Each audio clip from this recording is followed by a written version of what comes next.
in terms of a range of different things that changed behaviour within businesses. A lot of businesses said they put decisions on hold, and that this impression that you're ready to go for tax rises is going to hang over this country's economy for the rest of this parliament. Of course, the previous government took taxes to a record high and saw interest rates go through the roof. And since the general, I'm not surprised you don't want to hear about the previous government, nor to voters. Budget measures. Can I just have there we are. There's a rare moment of agreement.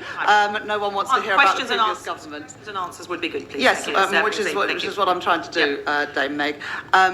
We have returned stability to the economy, which has enabled the Bank of England to cut interest rates 5 times, and as you would have seen, since the budget, a number of mortgage lenders have cut interest rates on mortgages. I think interest rates now on mortgages are lower than they were since the Prime Minister, maybe one who you might not want to remember as well, Liz Truss, took interest rates through the roof. I very much welcome that. Again, those reductions in interest rates would not have been possible without the stability that I've returned to the economy. We're going to get into measures in a moment, Dame Meg, but last year I asked you, Chancellor, about the way in which you're implementing all the Article 4 recommendations from the IMF in terms of, you're basically going through the whole list of recommendations and ticking them off one by one.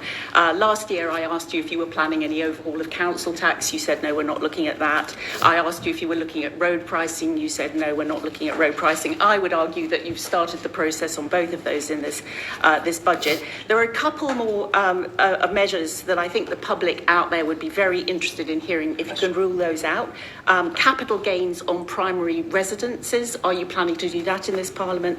And are you planning to change the state pension to a single lock in this parliament? Can you rule those out, please? Yes. Okay. Thank you very much, Chancellor.